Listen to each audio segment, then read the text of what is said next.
বাংলা ধারাবাহিক জগতে অন্যতম জনপ্রিয় ধারাবাহিক ছিল তোমাদের রানী।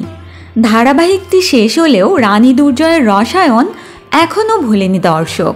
তবে সম্প্রতি দুর্জয় অর্থাৎ অর্কপ্রভ রায় ফিরছেন নতুন ধারাবাহিক দুই শালিকে অভিনয়ের মাধ্যমে।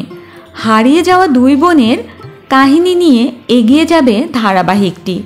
তোমাদের রানীতে অর্কপ্রভ রাগী ডাক্তারের ভূমিকায় অভিনয় করলেও এবার পুরোপুরি ভিন্ন লুকে দেখা যাবে অর্কপ্রভকে।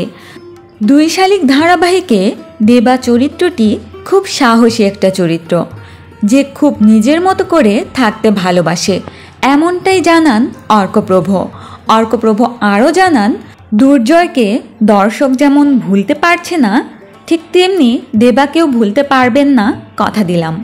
কথায় কথায় অর্কপ্রভ আরও জানান, 30 সেপ্টেম্বর বিকেল 5:30টায় স্টার জলসায় আসছে দুই শালিক।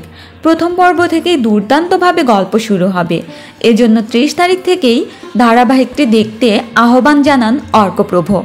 অন্যদিকে রানী অর্থাৎ অভিকার প্রসঙ্গ এনে দুর্জয় বলেন, রানী অভিনন্দনও জানিয়েছে তাকে।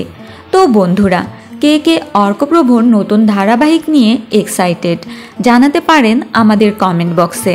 আর ভিডিওটি ভালো লাগলে লাইক এবং সাবস্ক্রাইব করতে ভুলবেন না। বিনোদনের আরও আপডেট পেতে স্টার বাংলা গল্পের সাথেই থাকুন। ধন্যবাদ।